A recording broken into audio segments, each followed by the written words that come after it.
The tally of death and destruction keeps growing in the Northern California wildfires. Thick clouds of ash are turning day into night.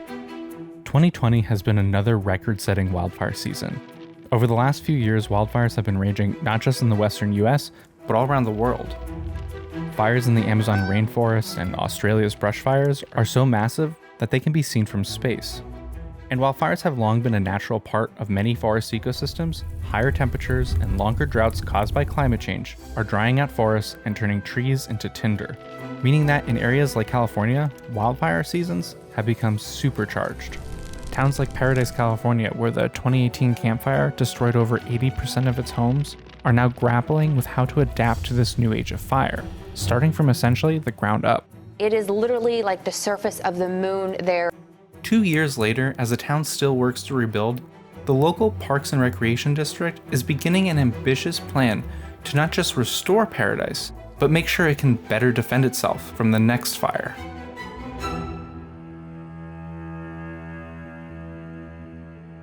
CityLab reporter Laura Bliss went to see this firsthand.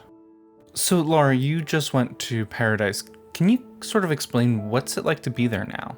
It was a pretty haunting experience. Just thousands and thousands of homes literally reduced to shells, kind of gutted out foundations. It really still is this landscape of disaster. So I guess what has the scale of rebuilding been like? I checked with the city and there's been about 400 homes that have already been reconstructed and about 1,200 that are currently permitted. Even as this kind of instinct to rebuild is sweeping over the town and over former residents, there are some people who are thinking a little bit differently about what the future of Paradise should look like.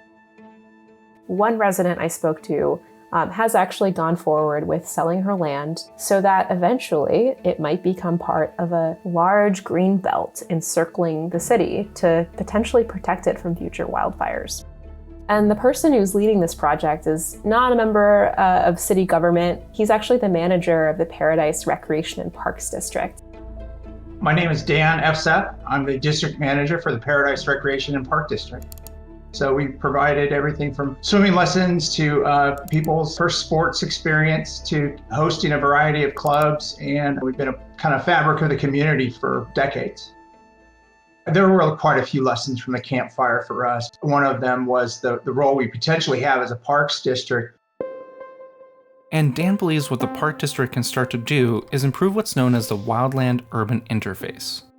It's that line between kind of full-blown nature in kind of wildland areas and then the more developed space. In Paradise, that line was very much blurred or a razor's edge. So the idea here is that we would take that very narrow, razor-sharp wildland-urban interface now and expand it out in such a way that we would have a buffer. At the same time, providing these kind of extraordinary recreational resources and opportunities. Dan and the Parks and Recreation District are in the very early phases of acquiring land in hopes of connecting them in what would be basically a giant moat of green space. So if the nascent plan is fully realized, thousands of acres of land could be used for respite and play by the residents of Paradise. Parks and baseball fields could also double as future fuel breaks for fire. So areas that could be parks, they could be returned in some cases to orchards. We're interested in ag tourism in the area. So what we're trying to do is take this idea of defensible space around a house and expand that to defensible space around a community. This plan is taking shape now as California and all of the Western US is on fire. Already this year, millions of acres have burned. Tens of thousands of people have had to evacuate. With climate change driving up temperatures and drying out forests, there's no question that the risk of catastrophe recurring in communities like Paradise, and Paradise itself, is very, very real. But for Dan, he's hoping that this plan can make Paradise not just a dire warning of the damage wildfires can cause, but rather a model on how to better protect communities in fire-prone regions. Earthquake. We have major cities all up and down the West Coast that sit on major earthquake faults. We've mitigated that. We've engineered our way into having less danger associated with earthquakes in major cities. And we can do the same with fire. We just haven't done it yet. This is Crystal Colden. She's a geographer by training. I call myself a pyrogeographer because almost all of my work over the last 15, 20 years has been across this really broad spectrum of understanding how humans and the environment are affected by and interact with fire. There are a lot of different factors that contribute to changing wildfires, but climate change is the thing that amplifies all of those changes. So when we have a high temperature, there's a lot more heat, and that heat translates into fires being able to burn more easily. And because they're able to burn more easily, the conditions are drier, they're able to burn a lot hotter and a lot faster. And they're much, much more difficult for firefighters to contain. While around the country the number of wildland fires have actually been going down since 1990, the acres burned has at times doubled. The idea in Paradise is to use what's called a green belt to help slow the destructiveness of future fires.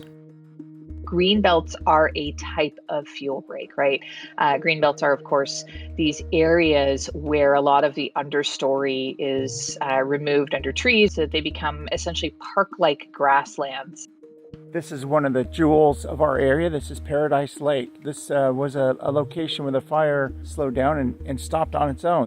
You can definitely see evidence of fire through this area, but the flame lengths are relatively low on these trees. Look at all of these small trees that were cut. These are cut before the fire. So that created a more open understory, which carried the fire less than it would have otherwise. Dan wants to use the land that they acquire to create more areas that look like this. We are going to pursue a strategy here, these oaks that are sprouting up, make them less bushy, make it less of a brush field over time, and encourage one particular leader out of here to grow into a tree. It's really important to note that it's not going to be as simple as just planting some trees and grass and hoping for the best. Fire breaks are not invulnerable to the spread of fires. High winds, especially the ones that we've seen igniting some of the fires of these catastrophic events of the last couple of years, can carry burning embers as far as a mile. A common misconception that people have is that a fire break should just stop a fire, right? That's the definition, right? It's meant to break a fire's forward progress, and it should do it all by itself. And that's really a misconception, because that is not what the goal of a fire break usually is. It is specifically meant to be a safe place for firefighters to take a stand and try and modify a fire's forward progress as it's coming into a community. You know, I keep thinking about this with the story that pulling off this green belt feels like a lot for a Parks and Rec district to pull off. How much does something like this cost? I think Dan's back of the envelope calculation was that this is going to require, upwards of $10 million. And that's not even including, what it's going to take to maintain all of these lands.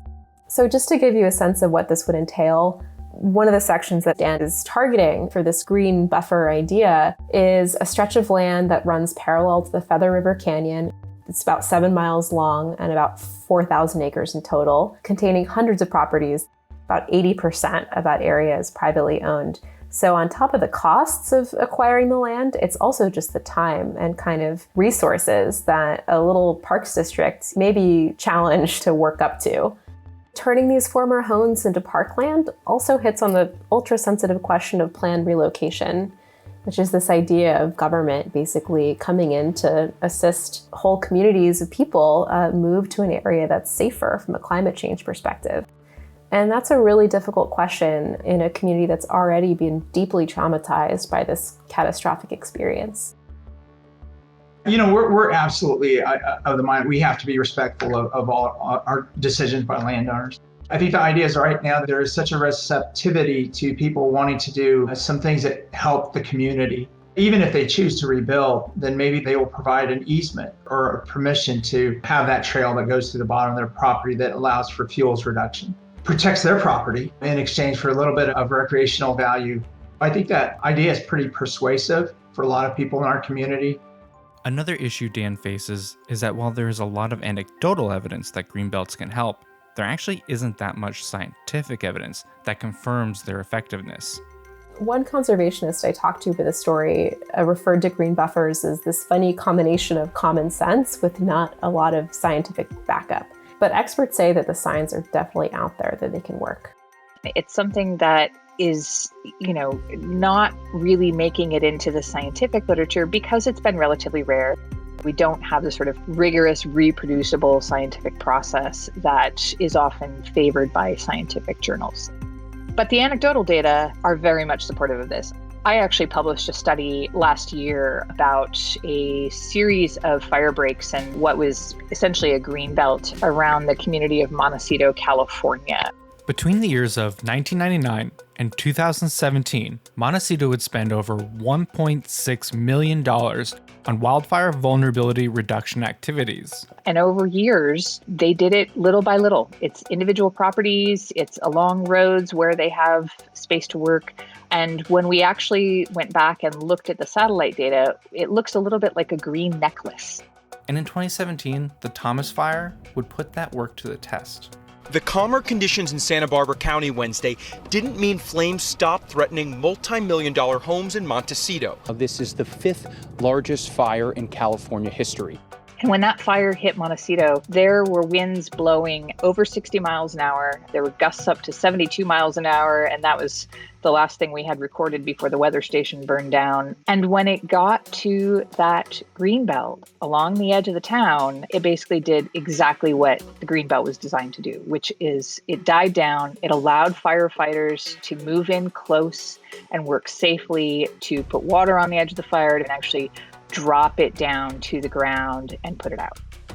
And it is one of the few cases that is really well documented retrospectively and spatially of a greenbelt working well. We're trying to find more of those, but it's a challenge. What we're talking about is an idea that how do we live with fire in this landscape? Potentially, we can serve a model on a whole bunch of different levels, not just the parks and how to protect the community, but how do we take care of our people? We can do all the science we want, but if people don't see how it applies to them and how it can translate into an action that they can actually take, then the science doesn't actually, become applied in any way, shape, or form, and we don't change actions on the ground. There's been a lot of interest in how do we protect paradise. There's lessons here. We're far enough along that we can demonstrate some of those lessons to those unfortunate communities that have suffered very similar situations. But also, there's models in here that are going to, help people live better lives in these mountain communities.